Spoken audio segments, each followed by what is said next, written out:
Slack and E-Major welcome you to the My Type of Hype podcast, where we celebrate hip-hop, not just the hype. How y'all feel out there? Oh, yeah.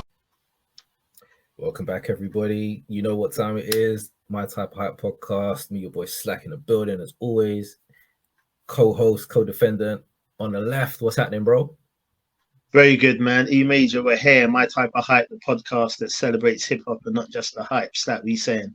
Everything blessed? All good, man. Still breathing that oxygen, staying alive like the Bee Gees. You know how it goes. So what we got going on this week, man? Bro, before we move on, we got to mention the fact. I know it's good, like we've done this on purpose. People might be thinking it's a Chicago special or something today.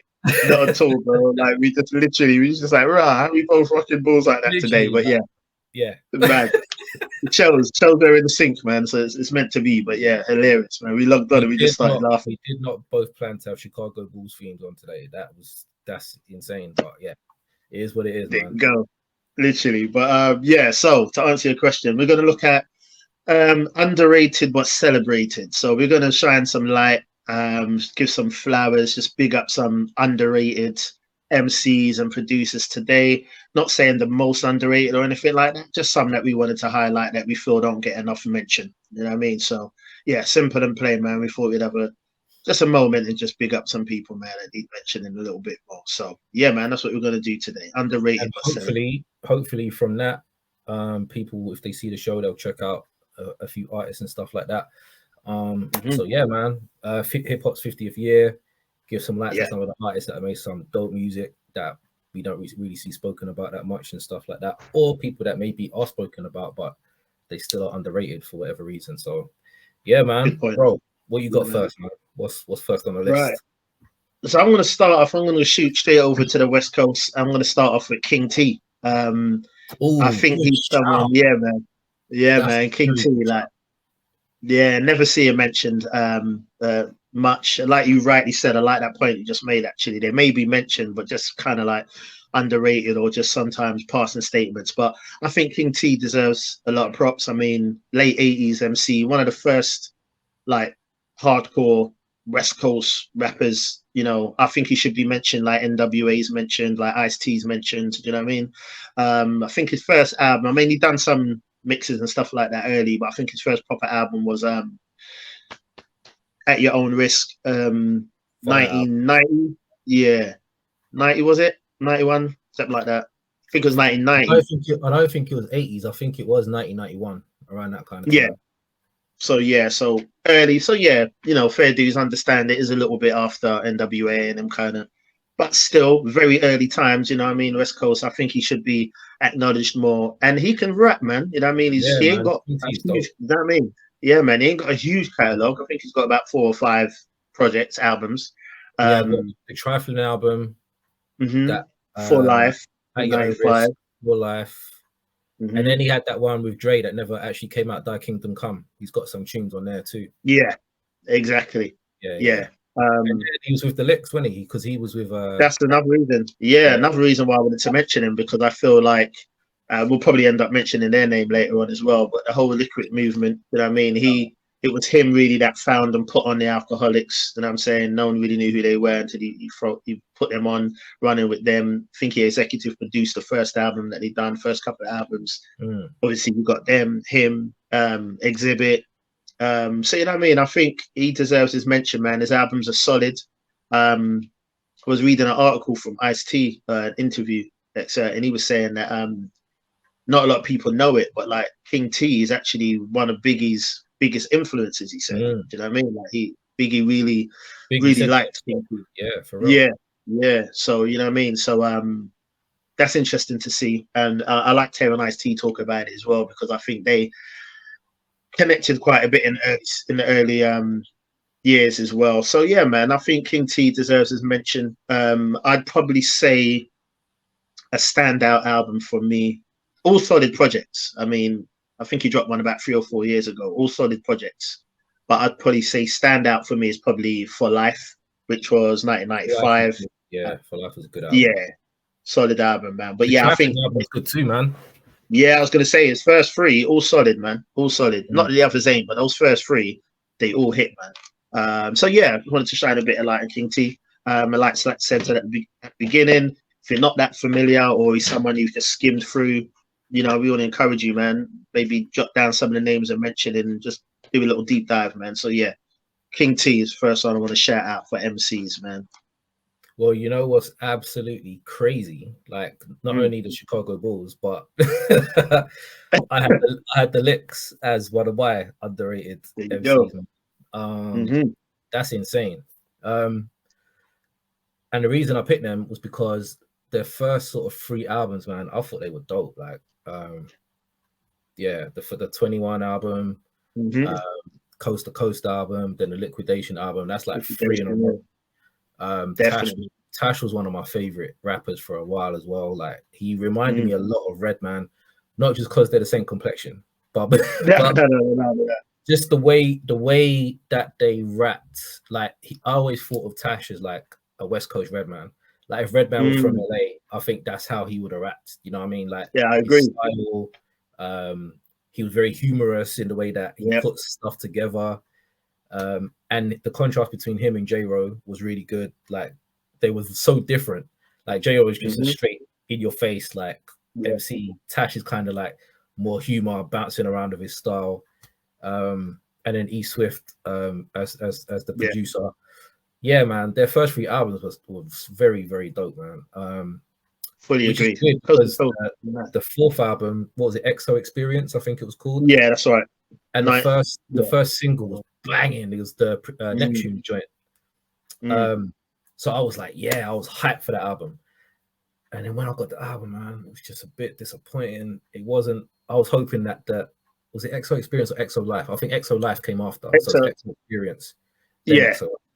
Yeah. What was the song called? I can hear it in my head. Dun, dun, dun, dun. Single. I can't remember the name, bro. I know exactly the one you mean, but the name's gone from me, man. And he was talking about getting a chick at the bar.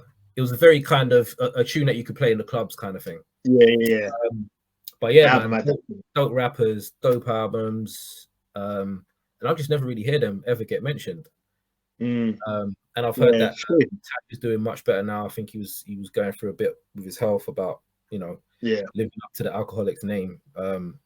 And he's doing a lot better now, man. So big up to Tash. That's all of them, man. I've heard that they've been touring in the States recently. So it's really good that they're still able to do that with their music. So yeah, man. To the Licks. That's a good shout, man. But yeah, their first few albums hard, man. That Coast to Coast for me, I love that album. That got me, man. That album was so good. That's my favorite from them. Yeah. Do you know what's crazy about the album? I never expected it to be as good as it was, but I really loved the 21 album. And then I remember the video with King T, because Q-Tip was on the album too. I can't remember the name of the song escapes me, but people know what I'm talking about. So King T was in the video. What's the name of the song? I can hear it now. Dun, dun, dun, dun, off the Baby Coast album. Oh man, Level or something like that. Next Level. No, Next Level. Next Level. Yeah. So welcome to the Next Level. Kept on coming on MTV Raps. Kept on coming on. I was like, this shit is so hard. So when the album came out, and then the intro, was a freestyle. You could tell that it was a freestyle. The way that that album was just sick, man. Proper good. It is. Then definitely feature for the second album. The third album. Sorry. Man. Yeah, I really like them. Really like their chemistry and their albums. Their output was really good. So yeah. No, agreed, man. Even the rap life from Tash in about 98, 99. That's decent as well, man. Yeah. I'm glad you got that.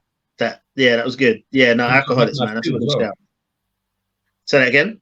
There's another Rap Life album. I didn't even know that he dropped, but I found out that there's another one that he dropped, another solo album. Never heard it. Never knew about it, man. Yeah. Yeah, no, good shout. I like when they link up with them with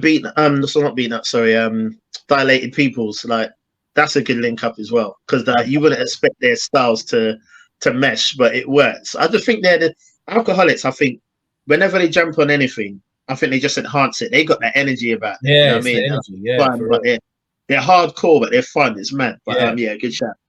Yeah, Alcoholics. I'll meet you on that one. Right, I'm going to shoot back over to the East Coast. I'm going to go to Yonkers, and I'm going to shout out Sheet Leach.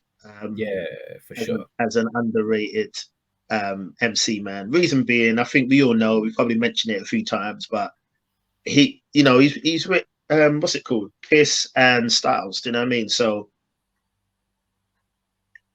those two always get the shine. For me, when Locks first dropped, I've shared the story before. I just couldn't wait to get No Way Out, because I remember going to the record shop and saying, like, who are these guys when I first heard Locks? I can't remember what it was that I actually first heard, but I remember I was like, who are these guys? I need to hear more from these. And shout out Sonny, who was working in Just for the Beat at the time. He was like, Sonny, yeah. Remember Sonny? Yeah. Just for the Beat, yeah. Oh, shit, he was like, it, boy, trust me. And he was like, you need to wait for this Puffy joint to drop, No Way Out. They should be all over that. So I'm just waiting for that to drop in it. So I remember Locks. The first time I heard Locks, and when I first started like listening to Locks, believe it or not, no one believes me when I say it, but Sheik was actually my first favorite MC out of the Locks. He was my first favorite. I liked his. Thank you. So my neighbour's dog's barking. He was my first favorite out of the Locks. I just thought his flow, his energy, his sound. I just really liked him, man. I thought he was heavy. Then obviously it went on to Kiss, as probably most people's was. And then right now, and it has been for a long time, is Styles P. I think he's got the strongest catalogue out the crew as well, and he's consistent. You know what I mean? But I wanted to give Sheik his shine, man, because I think he's a dope MC. I love We Are the Streets, and I think he's a star of that album. His energy, he's not a deep lyricist. We know that. Do you know what I mean? As we've said on previous episodes, there's time for deep lyricism, and there's time that's not what we want. You know what I mean? And I just think for a straight spitter, I think he's hard, man. I weren't that keen on Walk With Me, his debut.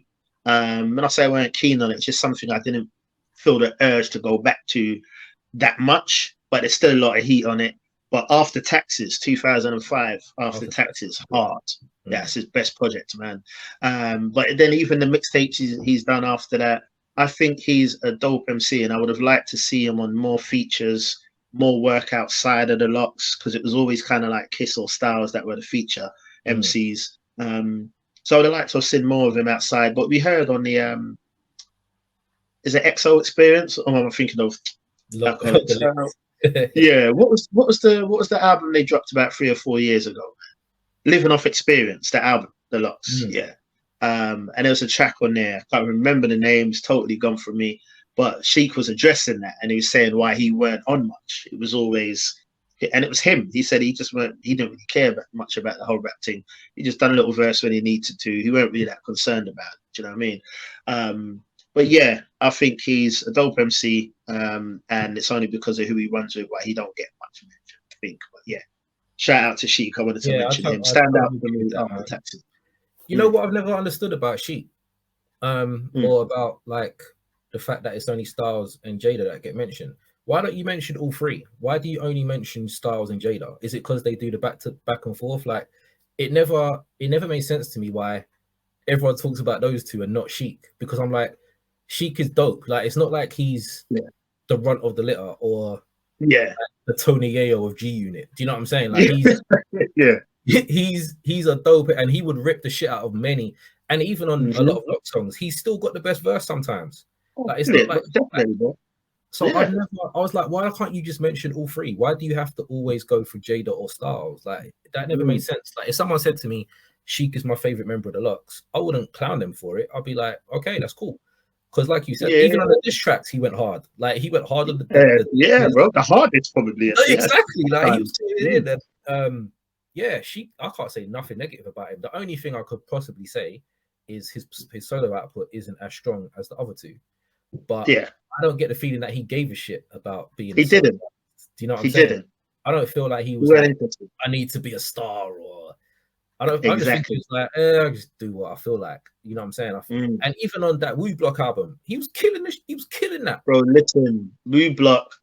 Bro, I know we're not doing albums today, but if we was doing albums that are not mentioned enough, bro, Woo Block That for album me. is hard. Bro, I've got it, man. Every track on there is a killer for me. Like when that dropped, I cannot tell you bro, that was in rotation for a long time, you know. You I'm know like, why if it's you not like Lock, spoken about? It's because yeah, Wu Block tells me Wu Tang and the Locks. So everyone's say no more. expecting Meth, Ghost, Ray, Yeah, RZA, and then you have all the lot, but it wasn't that. It was more like Meth, Ghost, Sheik. yeah, So I Sheep kind and of, Ghost. because I was expecting the whole roster on the thing, and then I was like, damn, that's crazy. But even Yeah, it was crazy, and Sheik was yeah, definitely. bananas on many songs on the album. So I would never say a bad word about Sheik, man. I think Sheik is very dope, and it's just always baffled me why, I don't know, he just doesn't get spoken about with the other two. I agree. I think it is a lot of the back and forth thing, like you mentioned. But it's a big thing to do with him not really being that. Really Like I said in that track you mentioned, yeah, he weren't really that bothered, bro. Even at the when they dropped Blue Block, I went to. He was probably there as well. I went to Ghostface and Sheik concert in Coco. No, was it Coco? Not that one. Was it Coco? Can't remember. The one on the corner in Camden. Exactly. Yeah. I was supposed to go. Yeah. I was on holiday. Yeah. Right. Yeah. So there, I went to that one. Mad show. And even that, I don't know if this will make any sense I'm about to say, but even that, like, there's a humility about him that you wouldn't even really kind of expect. You know what I mean? But like, I remember we was all at the front in it, and some people were like, putting out their hands to obviously, you know what I mean, give him a dap and all them things. But his demeanor was almost like surprised that people were like kind of wanted to, like, I can't explain it. I'm not doing good at explaining it, but his whole demeanor, he don't even carry himself like a star. Do you know what I'm saying? Like, he's just one of the guys. Yeah, exactly. And I love that, man. And yeah, like you said, man, I think he's a dope MC, man. And I think it's the back and forth thing. I think he's even referenced back and forth like Kiss and Jada and stuff like. I'm sorry, Kiss and Styles and them things. But I think it's one of those ones where he just didn't give himself the push, I think. Do you know what I mean? But yeah, he needs to be respected more. And I like what you said about not being shocked if he's someone's favorite. Because when I put out that tweet one time, I put a picture of the Lux and I said, like, one of the dopest hip hop groups. I said at one point, all three members have been my favorite. And I remember someone said, "You're lying. No way, Sheik has been your favorite Lux member." I'm like, yeah, he actually was the first favorite. You know what I mean? So yeah, I wanted to give him a little bit of shine, man. I've got a lot of respect for Sheik. That's another dope pick, man. Like, if you take Sheik out of the Lux and put him in another group, my man will outshine many of the other artists in another group. So I don't know. I think a lot of that is groupthink. I think a lot of that is people are told like who's the best or what they should like, rather than making their own minds up. Because if you actually listen to what the dude is saying, I can't think of him coming whack or ever being washed on a Lux song. Tell me if he's been washed on a song. Tell me what that song is. I can't think of it, but I can tell you many times where he's had the best verse, and that's on a song with Sheik and Jada. Because We Are the Streets. He had enough hard verses on that album. Bro, he was the star of that album for me. We Had the Sheik's album, man. Like, he killed it. They all had hard verses. Don't get me wrong. Killed it at some point, but Sheik held his own, more than held his own on that. 100%. Yeah, man. Yeah, man. Agreed. All right. So my next one is one. I mention this dude a lot, man, but I have to because I just don't think he gets the props that he deserves, man. Because he's that good. He is literally that good at everything he does. And from literally 20 years now, he's been consistent. He's done every facet of music that you could possibly imagine, more than what 99% of artists can do to this point. And that's like executive producing albums, rapping, singing, all of it. Solo albums, group albums. He's done an 80s album that is still hard. Fonte Coleman, bro. Fonte from I know it. Like, when I look at people licking Drake's ass, and I'm like, Fonte is better than him at everything. He's better at rapping, he's better at singing, he's got better albums. So I literally cannot understand it. Like, anyone that I've played Fonte music for, they're like, "Oh, who's this?" or "That is amazing." Like, Foreign Exchange albums, like, just what other rapper could you say? Maybe you could say CeeLo, but I don't think CeeLo raps as good as Fonte. and I don't think he sings as good as Fonte either. Mm. So he's all right, but you can't point me to a solo CeeLo album that's fire. Like, you can't. Yeah, He had some dope verses on the Goody Mob Soul Food album, and then he's done his Danger Mouse thing and all that. But when you actually put it all together, Fonte does everything at this level. Yeah, like, agreed. Zoe and Tigolo do the 80s. Like, he's covered like 80s tunes, and he's made it. He's made these songs his own. Like, I can't think of another artist, another rapper, should I say, that could do that. I just can't. Yeah. He's done Foreign Exchange albums. He's done the album with Eric Roberson, the Tigolero. Yeah. Crazy album. He's done his own solo. He's done, obviously, Little Brother, the Little Brother mixtapes, the 2 classic albums, The Listening, The Minstrel Show. Yeah. So I'm like, what more can he? The solo album, Charity Starts at Home. Bro. Like, what more can you, like, literally, what more can you do? You if you say to an artist, look, I want you to be versatile. It's like, all right, cool. He's done like a voiceover for cartoon characters and all that kind of stuff.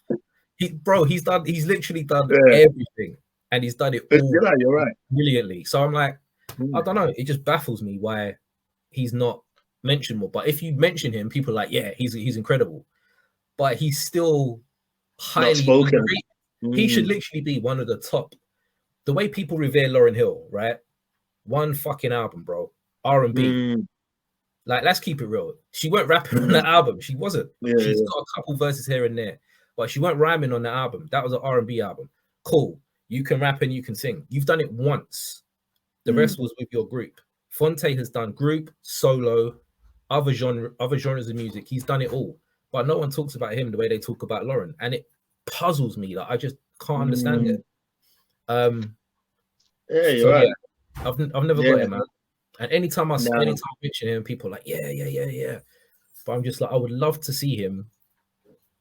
I think he's one of those artists that you won't know until he's dead how much he was appreciated. Do you know what I'm saying? Yeah. And that's sad because I think it's only then that people be like, wow, like, this guy was super talented. Even his live show. I remember I went to go and see Foreign Exchange, and it was me and my girl at the time, and where we used to listen to their stuff like a lot. Bro, he did every song that you could have possibly wished for him to do. Everything was played live, and it was that brilliant that the people that were playing the instruments, they were mixing.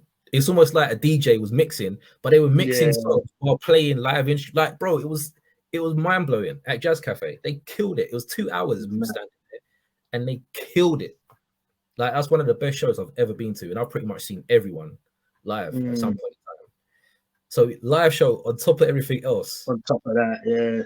And he was singing. Like, he didn't need no auto-tune, didn't need none of that. He was singing, like, as you should be able to.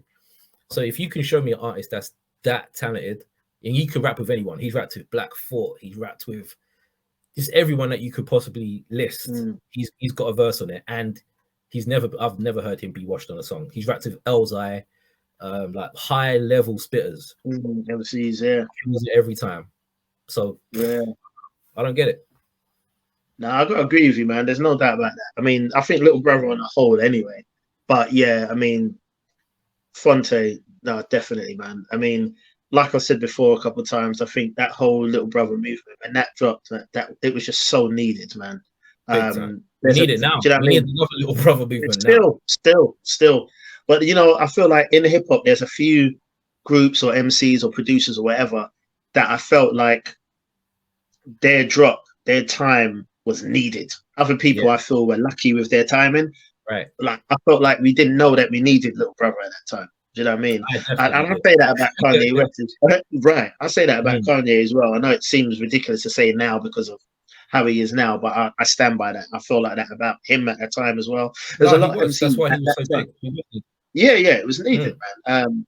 But Little Brother, I mean, Fonte, fully agree. I mean, from his group albums to his solo albums, I mean, and the thing about him that always stands out to me, that I think what he does so well, apart from just singing and rapping, what he does so well, I've always thought, is bring intellect into his verses. Do you know what I mean? Like, he's a smart rapper. Yeah. You get me? Like, he makes intellect. How can I say it? He makes you want to rap like that. Like if you put on certain hip hop and then listen to him, you feel like that was futile. Like it's really what I need to be listening to. You know what I mean? And he's humorous as well. Like a lot of people don't mention that, but he's funny as well. Like, you know what I mean? Like I agree with you, man. Yeah, that's a good shout, man. Definitely, he needs his flowers a lot more. And like you rightly said, bro, he could make a song about anything. Like he's made a song about. He made a song. What was it called? Expensive Jeans, and he's basically saying like high blood pressure and all of this. Yeah, he made a song where he was talking about going to work, being pissed at the boss when he knows he's better than the boss. Like all of these things, like just every day, like that everyone goes through at some point in time. Like just like, why is this guy getting promoted instead of me? Do you know what I mean? Yeah, 100. Like, then he'll talk about finding the love of his life and getting married and all of that kind of stuff. Like he could write a song about anything and it's dope. Like if you listen to it works, he had a song on the Foreign Exchange, the Connected album. Oh, let's not forget this too. Soulja Boy is quick to be like, I was the first or whatever. Foreign Exchange was the first group that I know of. If I'm wrong, then anyone let me know. But their debut album, they never met each other. Nah. Fonte and Nicolay never met. That album was made completely over the internet in 2006. That's mad. We're not far off that being 20 years ago, bro. That is insane when you think about it. So they didn't meet until months or years later in person. They would literally just send in, Nicolay will send him the beats, Fonte will rhyme over it. And that album is incredible. When you think, how did you make this? And you didn't even meet. Like, it's insane. But there's a song on there where he was saying, my girl was throwing up this morning. I was praying it was something she ate. And I was like, literally, when that song dropped, when that song careful was going through exactly the same thing. And she was pregnant with our second son. So it was literally so relatable. Like that line hits me every time I hear it because I was like, shit, my girl's throwing up as well. Do you know what I'm saying? It was it's mad. One of the dopest, man. Like definitely in my top 3 of all time because he's done it all. I can't fault him for anything that I can't say, oh, that approach it was like Nas. I could say that approach it was whack, that approach it was mid, that approach it was this. Everything Fonte has put his name to has been like up here. I can't say he's got a weak project or he didn't put his foot in it.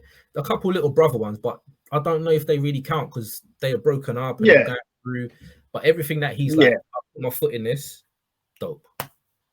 Yeah, so, no, definitely. I remember that bar he said on the Get Back album when he said, what we talk about big fish in a little fish in a big pond. Yeah, that's it. And he was saying walking around town like we were stars and saying money don't change you, it just makes you more of what you already are. Do you know what I mean? Yeah, exactly. Yeah, I love that bar, man. Just things like that. Lines and you're like, that is so fucking true. Yeah, like, I remember putting it back and that's mad. So that really, it's just little things, man. Even the last album that Little Brother dropped, the title tracks, the song title was gone from me. But when he was talking about being in the club, but rather prefer to be at home. Bro, same like you was talking about your girl being pregnant and that. I was listening to that and laughing because anyone who knows me who's watching this is laughing at me now because, bro, that's me. Like, I just find that whole scene so boring now, bro. I'd much rather be at home on set, man, than in the club. You get me? Now.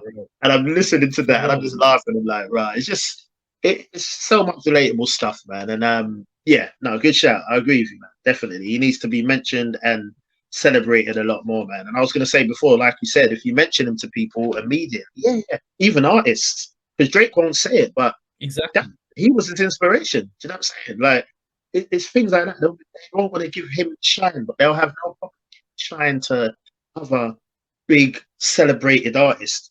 You know what I mean? But it's like they don't want to give that shine and that attention to someone who maybe ain't as celebrated, which makes no sense to me because good shout. Okay, I'll go with my number 3 now. I'm gonna say Naughty by Nature, but I want to say Tretch. You know, the reason why I want to say Naughty by Nature though is because I'm not gonna mention him in Tretch, you're right. But the reason I was gonna say as well about KG, you know what I mean? But he's not in my producer section, so I want to highlight Tretch. But this may seem mad because they've won Grammys, they're celebrated, we know that. So maybe it may seem mad for me to mention Tretch, but I don't feel Tretch gets the props he deserves because Naughty by Nature are almost seen as that kind of. I mean, he said it. We came back. Yeah, we came back because we heard hip hop needed another anthem. Do you know what I mean? You look at it like they're your anthem boys. Hip hop, like they kind of. You know what I mean? You watch them. You know what I mean? Them classic hip hop songs. It always be some kind of Naughty by Nature song in there. But even in those, though, Tretch is rapping. Exactly. Like you listen to like even a song like Film. I'm obviously saying the singles. Even a song like Feel Me Flow. You know what I mean? Listen to Tretch. You see what I'm saying? Like even the way he kicks off the song, like Tretch can rap. People, I think, like what held him down is Vinny. You know what I'm saying? What held him down was being in the crew. If Tretch came out in '91 as he did, I mean, not '91. They done the whole New Style album, and then obviously Naughty by Nature. I think it was that '91. Yeah, it was about 91. Then obviously, it was the 91. Was that 92? Yeah, that's about right. Yeah, and then 1983, Poetry's Paradise. Go on and on. But I mean, if you took Tretch out in that time as a solo MC, think about Tretch, bro. His flow,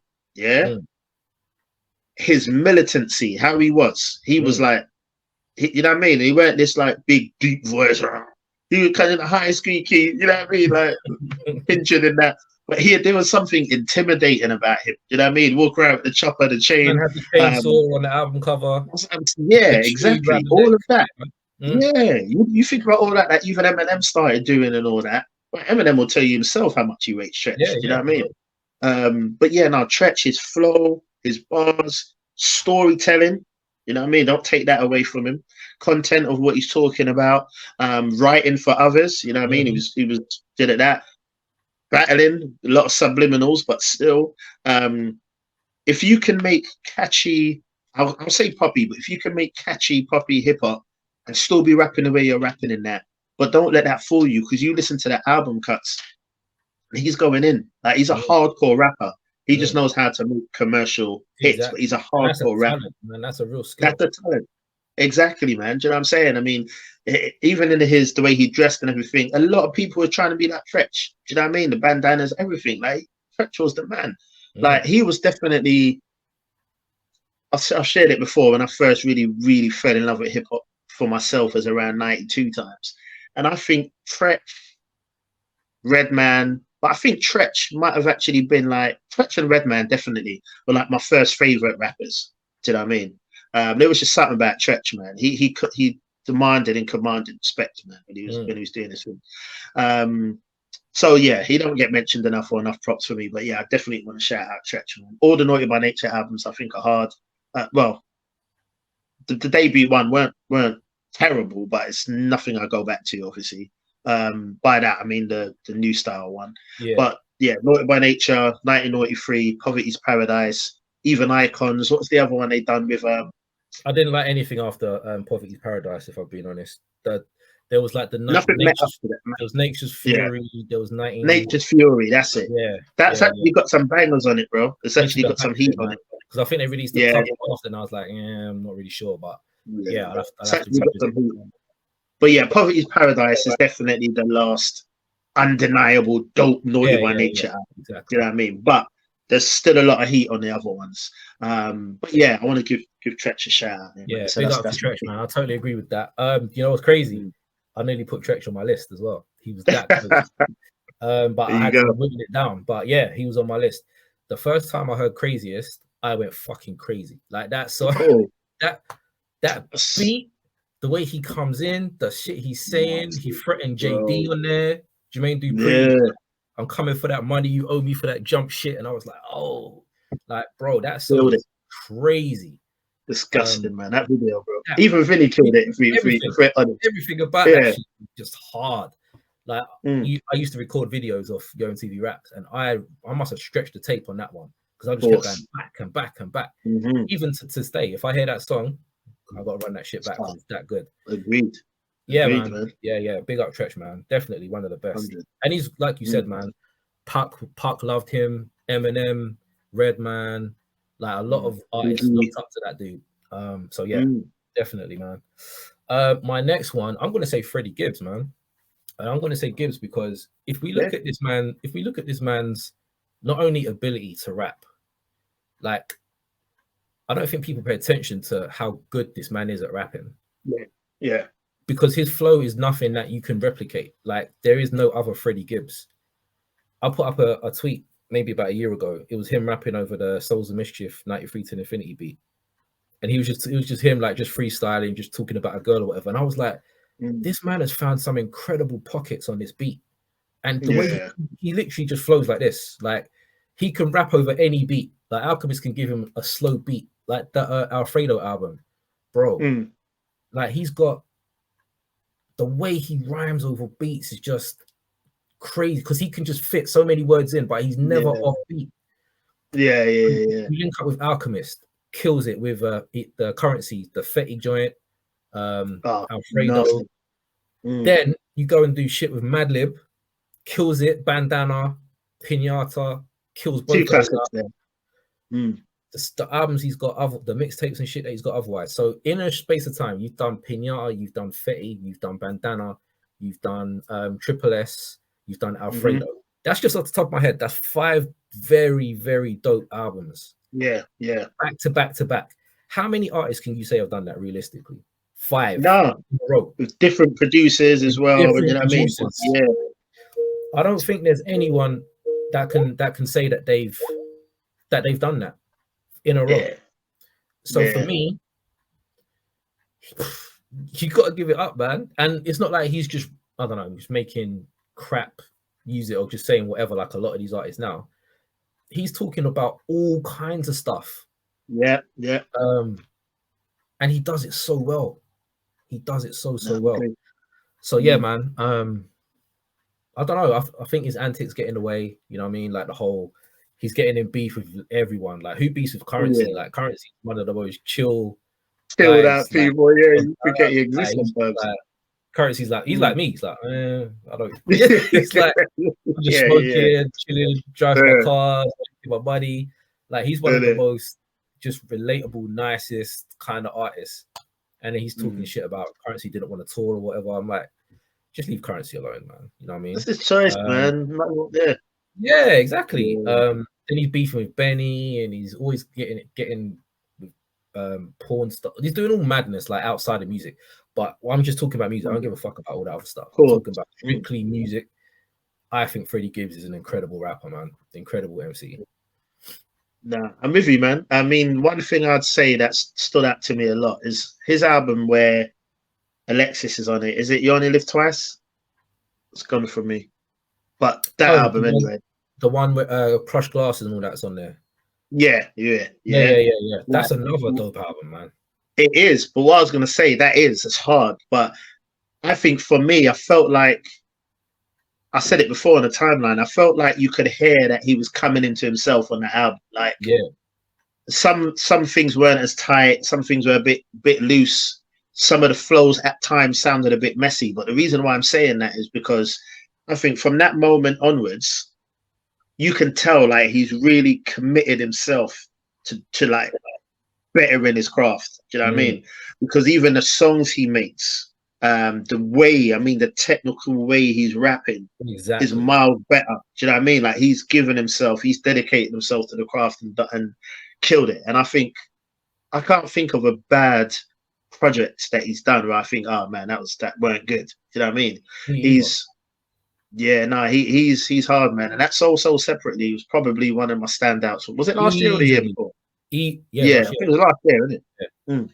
Easily, definitely one of the standouts for me. Yeah, like he that album killed it, man. I think it was. Yeah, did he drop that around the same time as Joey's 2000? 2000, yeah, because I remember. Yeah, I think those two just was in rotation for a long time, just back and forth.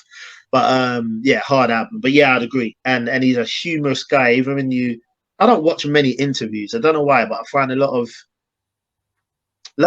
MC's interviews are boring, man. Like, maybe it's the interviewer. I don't know, but I just feel like it's a lot of just rehashed information. Do you know what I mean? Like, there's some MCs that I feel like it's interesting to watch. Like you're like, "Rah, I didn't know that," or "That's interesting," or you're learning something. Do you know what I mean? Yeah, 50's one of them guys for me. Yeah. 50 for sure, yeah. Yeah, Currency as well. He's one of them guys as well. You wouldn't really think it, like you said, he's just so chilled. But anyway, I was gonna say Freddie. If I see a Freddie Gibbs interview, I'm always gonna watch it. Sure. Because he's a funny guy as well. Do you know what I mean? He always makes me laugh, like interviews. But yeah, that's a good shout. That's a good shout. I agree, man. Yeah, definitely. And I think, like you said about Fonte, I think people will really begin to give him that kind of props when something unfortunate happens. Do you know what I mean? I agree. But yeah, good shout. Number 4, I'm just looking at the time. Okay, I'm going to fly through this. Number 4 on my MCs list, I'm going with Master Ace. Definitely. You know what I mean? Like when you talk about MCs that don't drop a bad project, he has to be named. Definitely. And he's mentioned, he's done different things. You know what I mean? He's not like your same kind of, I'm just always going to give you this. Like he does different things. That whole Slaughterhouse project, the Incorporated album, obviously his whole Juice Crew, the first album he came with, Take a Look Around. He always delivers, bro. Like he always delivers. Live, he's dope. Storytelling, he's very dope. His albums always have a concept as well. Like the Brooklyn album, the Long Hot Summer album, the Disposable Arts album. Like they've all got a story. Like, bro, come on. Yeah. And the way, and I was going to say, not even just the concept, but the way, like, they're structured. Like, I'm not a skit guy, but the way his albums are structured, like, it's just good. And he's effortless with it, like, with his rapping. Like, he's effortless with it. No mad, intricate skill, but he's somebody you want to listen to and hear what he's saying. That Brooklyn album with Marco Polo. Dope. Bro, that album, like, seriously, man. Like, it's incredible, man. Like so many gems on that, man. Like maybe 2 or 3 tracks I could do without, but anyway, like I said, for time's sake, I'm not going to bang on, but definitely Master Ace. Standout project for me would probably be Long Hot Summer. I think that's incredible start to finish. But yeah, Master Ace, man, he needs to be. And from the era that he's from, a lot of MCs from that era, exactly, still doing the thing. A lot of MCs from that era are celebrated a lot more than he is, you know, and I don't see why. I mean, I understand why they are, but I don't see why he isn't as well. But yeah, I'm going to move on for time's sake. But yeah, Master Ace, man. No, 100. I ain't disagreed with one yet, bro. To be honest with you, like same. So this is my 4th too. Yeah. So 4th, mine, I got to go with Big Boy, man, and I got to say Big Boy because. Everyone only rides Andre, like Big Boy didn't exist, bro. Let's keep it fucking true, right? When Outkast first came out, Big Boy was the star. I was there. I agree. I know. I agree. When I went to school, and we was playing the album. Me and my little crew, we fucking loved that album, right? Big Boy's verses, man. Big Boy's verses, bro. Big Boy was talking some shit on that album.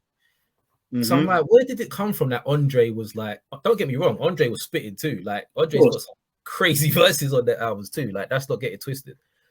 But let's not act like Big Boy's a scrub. This kind of reminds me of what we were saying with Sheet Luke, bro. Like, if he wasn't with Andre, I think Big Boy will be revered a lot more. But I just don't like the way that people try to write him out of history. Like, he's not dope. Like, Big Boy is dope. Like, he's very dope. Man. And on top of that, he's done his solo albums, like Chico Dusty, fire album. I remember that came out, and I think it got 4.5 in the source when it came out. So I was like, ooh, this has got to be something. And I listened to it, and I was like, yeah, like he's very creative. Like he does beats too. Like he's not only a rapper, he puts in on the beats too. His flow is just super nice. He could flow over any kind of beat. The stuff that he's saying, like that verse he's got on Dirty South on the Goody Mob album. Yeah. But bro, I was like, you taking the piss, bro. Like, and he just makes it so, the way he does it is just like a true pimp style, just so effortless, man. I'm just saying the grimiest shit, but it just sounds so just dope. So yeah, man, Big Boy for sure, 100%. Love that shout, and his voice and flow. I think I could listen to him on anything at all.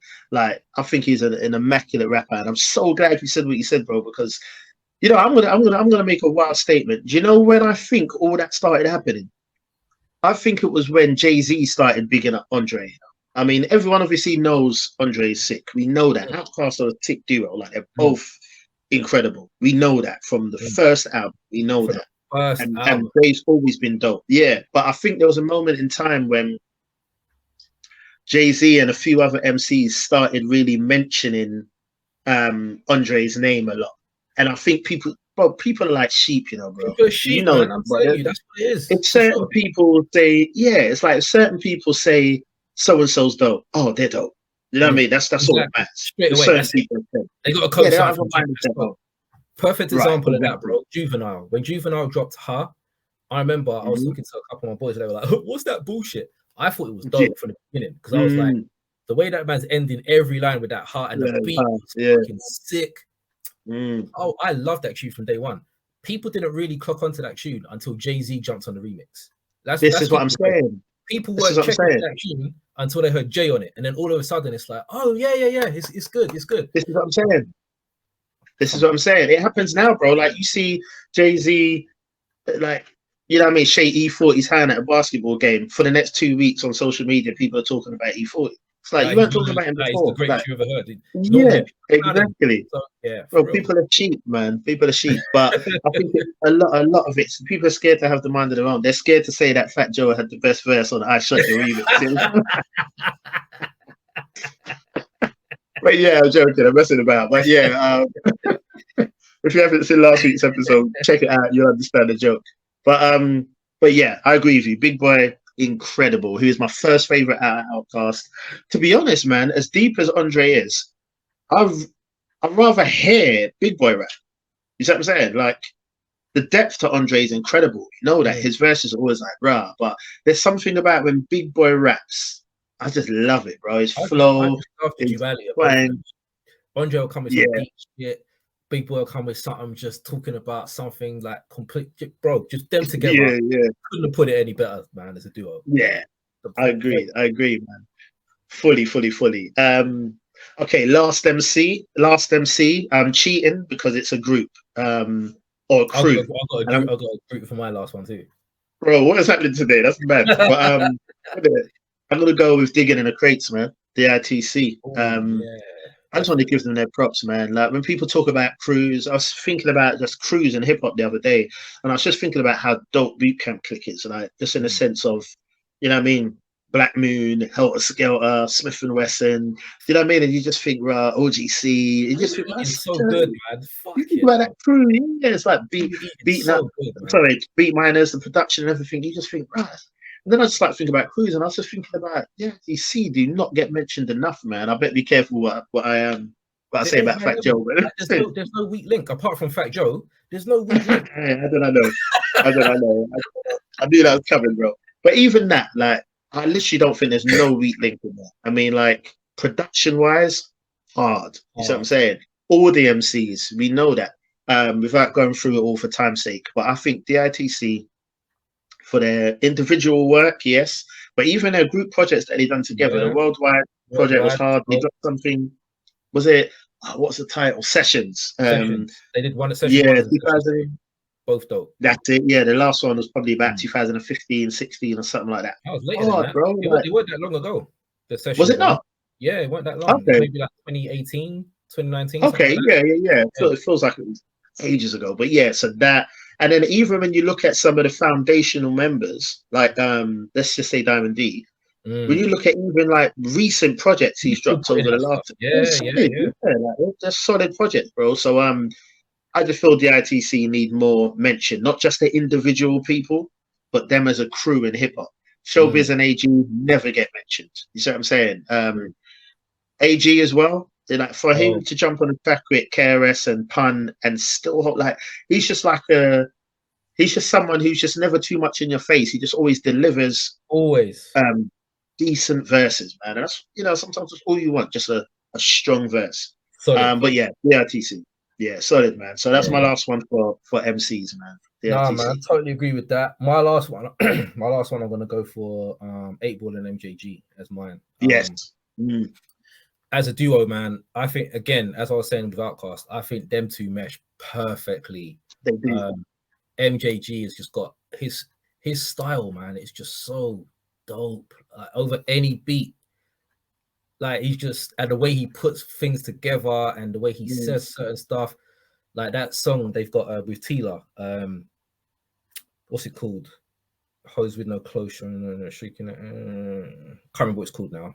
Show enough. Okay. Bro, MJG's verse on there where he's talking to a stripper and he's telling her like, I told that hoe my name's Bill Bixby and she still hit me. I was like, oh, come on, bro. Like, he's my favorite attitude. He's my favorite attitude. He's so dope, man. I love both of them. And 8ball's flow is immaculate. If you hear that dude over, like he finds pockets the same way, but MJG finds different pockets. Like he's slightly more energetic, but 8ball's flow, I love the way he raps, man. I could listen to them all day. My favorite album from them probably what's the one with the green cover? My memory's shit today. I don't know what's going on, man. I didn't say with the eye on the front. The one with the 8ball on the front. That on it. Yeah. Oh man, bro. People listeners are thinking, what the hell? How can we not know? How's it gone for me? Not Lost. That's no, 8ball's thing. 8ball's solo. Yeah. Bro, what's happening? You know what I'm talking about. Got Space Age Pimpin' on it. Yeah, it's got the pool table on. I know exactly what you mean. It's the name's gone for On Top of the World. On Top of the World. That's it. Even the title track, On Top of the World. Crazy. Yeah, man. I know that they get props, but I just think that they should be mentioned as like one of the dopest hip hop duos, man. They're so good together. I agree. No, I'm with that, man. MJG is both of them are hard. MJG is my favorite. I think for what you said, I think it's just flow and his energy's mad. But yeah, bro, as I'm doing this episode, there's so many people coming to mind, man. Yeah. I'm telling you, there's so many people, man. But okay, so that's how I see fly through the producers. We're gonna fly through these for time's sake. But first one I want to mention, Easy Mo B. Needs his props. Incredible producer. Man, you name it, it's definitely, man. He's had we spoke about the Points song on the Posse Cuts episode last week. He produced that. He produced so much for Big first album. Flavor in Your Ear, he done. Craig Mack, Get Down. Tupac, a lot for Tupac, a lot for Das Effects. Busta, Everything Remains Raw. One of my favorite hip hop songs. Lost Boys, Jeeps, Let's Coops, Beaver Spends. He produced that. Easy Mo B's done so much, man. And when you see people do their top 10 lists and things like that, I hardly ever see him mentioned, man. And he's definitely mentioned. I put up a few tweets about him because I feel the same as you that he doesn't get the respect that he should. So I've tweeted about him a few times. I put up a tweet last week just saying this dude is responsible for a lot of Bad Boys' early success. And a lot of people are like, he's my top 10. I know everyone says that on Twitter. Everyone's in the fucking top 10. But he definitely deserves like a spot in and around. Because without him, what would Big have been? You know what I'm saying? What would Lost Boys have been? Like, let's come on, man. Like Craig Mack, like if he never had Flavor in Your Ear, who would have really checked for Craig Mack? Like, let's exactly. Do you know what I mean? Yeah, he produced a lot of heat for them MCs, man. Like you said, they're standout songs. You know what I mean? Easy was behind it. Fully agree, man. Easy Mo B. That's my first shout for producers. Who you got? All right, bro. Who's on the list? I'm gonna go for Eric Sermon. I'm gonna say Eric Sermon because I think he gets props. People know that he's dope. But I don't think people really understand how dope this dude is. Like EPM to produce full albums for EPMD, so their first four, I think we could all agree, classics. Changed the landscape of hip hop. The sampling was like just different from what everyone else was doing at the time, like the funk samples and all of that. But then not only that, you're then gonna go and get Redman. You're gonna produce full albums for him. You're gonna then get Keith Murray, produce full albums for him. You're then gonna produce full albums for yourself. You're then going to do the Funk Lord remixes. And there was just a point in time where he could not miss. Everything he was dropping was crazy. And like the 4-3-2-1 that we were talking about last week on the posse Mhm. cuts, and people are like, oh, Eric Sermon did that. Like, Yeah, if you go through this man's catalog, like he's got an insane amount of heat that he has yeah, produced for definitely. himself. Reservoir And Dogs for other killed people. that. Exactly. Mhm. Like, a lot of Mhm. them posse cuts, Eric Sermon was on the beats, man. So yeah, got to shout out Eric Sermon, man. Fully agree. And I know it seems like an impossible thing to say, but one of my favorite songs of all time, of all genres, is Stevie Wonder, "Ribbon in the Sky." I just think it's an immaculate, it's a perfect song, like start to finish. It's like 6 minutes of perfection. And the way he Intro's took version I that, prefer, but anyway, bro, no, man. I mean, they killed it. Intro they killed killed it. that. Like, they Killed it. killed it. But I That's just not an think easy song to the remake, original, bro, and they did it. exactly, and to have him in the video and everything, like giving us Exactly. approval, they killed it. Like, there's no Yeah. doubt about that. But just the original for me, just incredible. No, it's incredible. But, It's like you know what I mean? it transcends music as far as I'm concerned. Like, That's what I'm saying. that's That's just like exactly how I perfection describe on a it. song. Like, it's crazy. Yeah. Yeah, fully. But the way Eric Sermon flipped that for Keep For It Jamal. Real, Jamal, bro, like it's like Come on, literally man. perfect. It's like he just done it, man, like immaculately. So he's always someone for me, even if it was just off of that alone. But yeah, I'm with you, man. Definitely. Right, so I'm gonna go. Who have I got on the list? I did have Eric Sermon. He's actually the first person I had down. I'm gonna go with Bink. Yeah, I'm gonna go with Bink, man. I think he's a dope producer. His bass lines, like when you listen to a lot of Bink's production in headphones, bro, it's one of those like push up your face ones, like, oh, this is disgusting, you know what I mean? But yeah, Bink, obviously, as most people know, I'm a big Jay fan, so Bink's done a lot of heat for Jay. You know what I mean? Beast from the East, we was talking about yesterday. Did he do some bits on West Side Connection? Not that immediately comes to mind, but possibly. I won't be surprised. I could be wrong. Yeah, I swear he did. But yeah, because them bass lines on them songs were just going absolutely. Yeah, they're heavy, man. Like seriously, yeah. But yeah, Bink, man. The stuff Beast from the East we was talking about last week. Yeah. Incredible posse cut. He done that. One of my favorite tracks off the Corrupt album, Trilogy. He done that. The J ones that stand out for me is All I Need. The Ruler's Back, obviously. No disrespect to Mr. Cheeks, but after Legal Drug Money and all that, I thought, you know what I mean, like his solo would have been harder than it was. There's only like 2 songs I probably like on that solo, but Lights, Camera, Action, he done that, and I think that track's hard. It's the only track I really want to It's just a shame Mr. Cheeks was on it, but that beat was hard. I can tell him that. Yeah, but yeah. So for time's sake, but yeah, Bink, never, ever, ever. I think I saw you tweet about him actually, maybe like a year or so ago. But yeah, Bink is someone I don't think I ever heard anyone mention. And he's someone like we said at the beginning, man. You know, do a little deep dive into his production. I guarantee he's produced some hip hop tracks that you love. You know what I mean? So yeah, Bink definitely. He's my second shout. I totally agree with that one, bro. All right, I'm gonna go for Chad Hugo. So I'm gonna say Chad Hugo because people act like he doesn't exist or that he was like a little Asian boy that Pharrell adopted and just let him into the studio to touch a couple keys. You know what I mean? Work experience. That's come on, man. Let's not mess about. Like he was talking the other day about grinding. I saw there was someone put a tweet up about talking about how he put the drums together, and I was like, yeah, this dude knows his shit. Like a lot of them drums and how they sound and how they're EQ'd, like that was all him.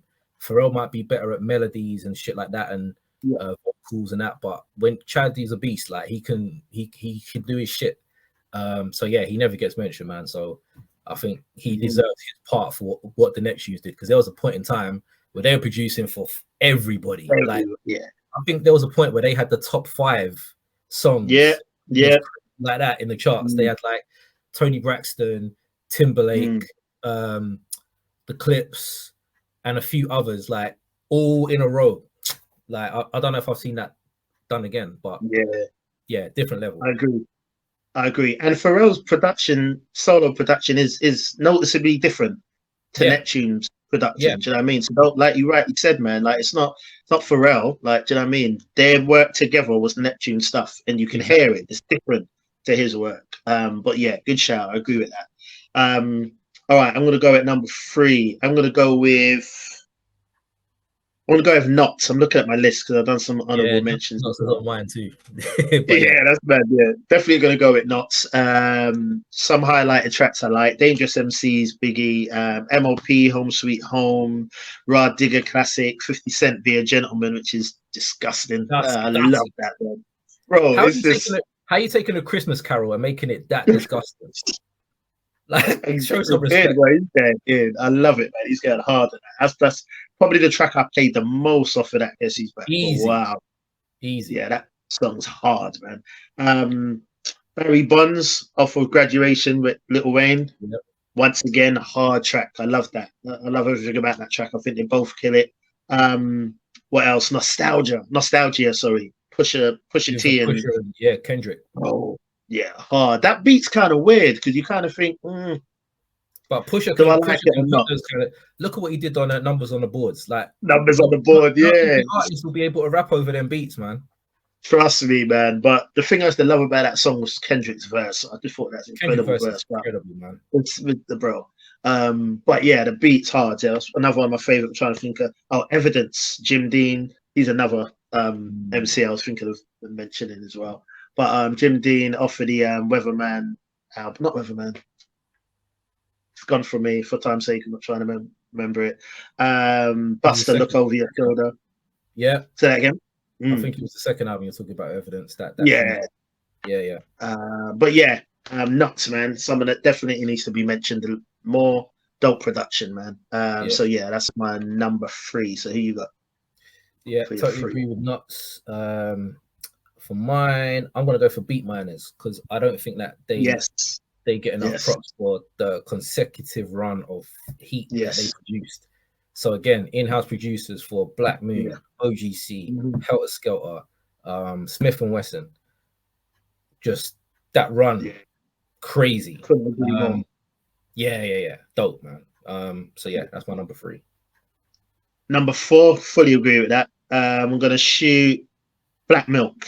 I had a few listed down. Black Milk, just quietly consistent. Yeah, I feel like his output, maybe a lot I've missed, but I feel like his output isn't a lot. Like a lot of the producers we've mentioned have consistently dropped for like high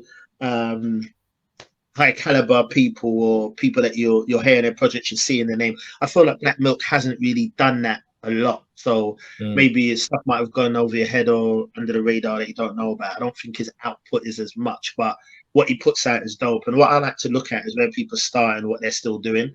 But yeah, stand out for me would be obviously the Random Acts project. I love that project as well. I think it's hard.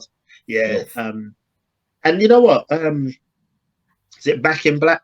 The Cypress Hill project.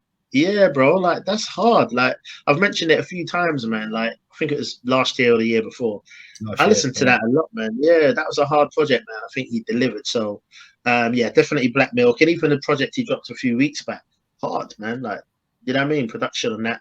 So that's my number 4. I'm gonna go with that. We're rushing through for time's sake. So listen. Yeah. No, I'm a big fan of Black Milk, as everyone probably knows. Big fan of his. I'm gonna go with DJ Scratch as mine for my number 4.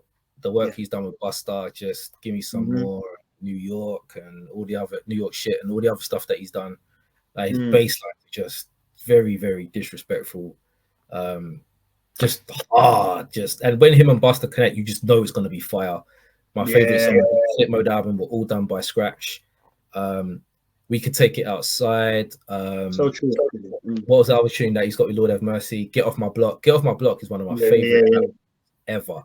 Because the way that they can make a song just about what are you doing here? Get the fuck off my block. And then like that beat is just so disgusting. Both of them kill their verses. Like I remember once I was just laying in my room, all the lights were off, and I just had that song on repeat. Because it was just fire, man. Scratch has just got so much, and I just don't think he gets the props that he deserves, man. So yeah, Scratch. Nah, bro, I'm sitting there thinking the same as you mentioned it. I'm thinking, yeah, it's true. And hands up, I never think about Scratch ever. But when I think about it now, there's so much heat that he's had his hands in. So that's a good shout, man. Even EPMD, like he's got some heat with EPMD as well. Yeah. Real talk. Right, my last one. I'm gonna throw out High Tech as my last one. Once again, he's the type of producer when you mention him, people's like, yeah, High Tech's dope, but never really hear him mentioned. Obviously, the Eternal Reflection album, dope. Second album they dropped together, the title's gone for me. But yes, Respiration, that track, bro, that's a repeater for me. 1999, Sadat X comment, I think it was as well. Hard. But one of the ones I really loved from him that didn't sound like a High Tech track was Old English on the Game album. Yeah. Yeah, bro, that's a hard track, man. What's it? Devil's Advocate. That beat is crazy. Yeah. And that was one of my favorite tracks of that album. And I just think I used to always repeat that, man. I remember there was one summer when I was working doing deliveries and that. And I remember I used to just have that up blasting the company in the work van and that. Just kept repeating it. It's just the kind of track it's just so smooth, man, and chill. You could just play that on as an instrumental. You don't even need vocals on that beat. You could just fully agree. Instrumental with that, man. And fully agree. Oh, man, love that. So, yeah, definitely think High Tech deserves a mention. So that's my last one. So yeah, bro, what you got for your fifth and final? The last one's tough, man, because I've got a couple. So I've got same. I've got Static Selector. I've got Nicolay. I've got Apollo Brown. I'm going to go with Dilla, and I'm going to say Dilla because when Dilla first came out, people tried to clown him like he ruined Tribe Called Quest and all this bullshit. Yeah. But if I'm being honest, Dilla is probably the person I listen to most. With recently if I look back now at the music I've listened to most, maybe over the last, let's say 6 months of the year, it's been him. Like, I just can't get enough of his shit. Like, his beats are just so, like, I don't know, I can't explain it, man. It's almost like soul food, like they say. And then when you look back and you think he was dope from all the way back in the Far Side days. So Lab Cabby, California, because I was like, he's pretty deep, dude. Yeah. But you listen to Running and like how incredible that beat is. Of course. Traffic Quest, Find a Way, Slum Village stuff, and on the Slum Village album, he can touch on so many different like styles of beats. Like he can do neo soul. So the stuff he done for Common, like the stuff he's done with Busta for Diligence, the stuff he's done with Q-Tip, like yeah, I think he's incredible, man. Literally, and I think he's underrated because, as I said, people be like, "Yeah, Dilla," but I don't know if he was still alive, would they still be talking shit about him, like ruining Tribe Called Quest and stuff like that? Do you know what I'm saying? That's the key. That's the key. So I think a lot of that came after he died, didn't it? Yeah, a lot of it did come after he died. But when you actually listen to what he was doing all the way back then, and you think he's been gone for a while now. I think it's 2006. Was it that he passed? Yes, it was. Yeah. So he's been gone for a minute. Yeah. And if you think about the stuff he was doing before he come on, and he inspired so many. Like I've heard Kanye talking about him. About him. So many producers being like, he was the one. And you listen to his chops, like the song "Not Enough." Like he cut up a Isley Brothers song, and that's been done to death. Like so many producers have done it, but the way he did it was just different to anybody else, man. So yeah, Dilla, but Nicolay, Static Selector, they were both on my list, and Apollo Brown. Apollo Brown has done incredible albums. He doesn't just do beats here and there. He'll make you a full album. And none of them are weak. They're all dope. Ugly Heroes, Locksmith, Planet Asia, what's dude? Sky Zoo. He's like, come on, man. Just dope. Yeah, he's done a lot of. If I had to say one producer that's probably my favorite at the moment, I'd have to mention him. He's the type of producer at the moment that whenever I see something produced by Apollo Brown, you have to listen to it. Yeah, exactly. It's just melodic, man. It's just definitely, man. It's provocative, man. It makes you want to hear. And I think MCs will write their best on work like his. Definitely. But yeah, even all your honorable mentions, I agree with. I had a few that I had down. I had Beat Nuts as well, Juju, to mention. Yeah, props. You did mention a bit more, and Organized Noise as well. So yeah, man, we've flown through it a bit for time's sake, but we could have been there. We could have been there. We could do part 2, man. So yeah, it's all about shining some light on underrated, artists in the game, man. So we just appreciate what they're doing. We want to just shed some light on them. Yeah, man. Definitely, Hope man. you've So if enjoyed there's it. anyone that we've mentioned that you haven't checked for in a minute, or some that you might not have checked for at all, man, hopefully we would have shed a bit of light on some of these people, man. Give them a little bit of shine, a little bit of props. 100. So yeah, man. Leave any comments below as well. As always, guys, much interaction. We always appreciate every single view that we get. So yeah, man. Stick with us for next week's episode. Who knows what it could be? We might have a special guest, we might not. But yeah, check us out, Yeah, man. man. So me checking out your boy Stack in the building as always. Co-host extraordinaire on my left. Yes. Nothing but love always, man. Appreciate you tapping in. My Type of Hype, the podcast that celebrates hip hop and not just the hype. So until next week, man, keep it hype. Stay blessed. Yes, indeed. Peace, guys.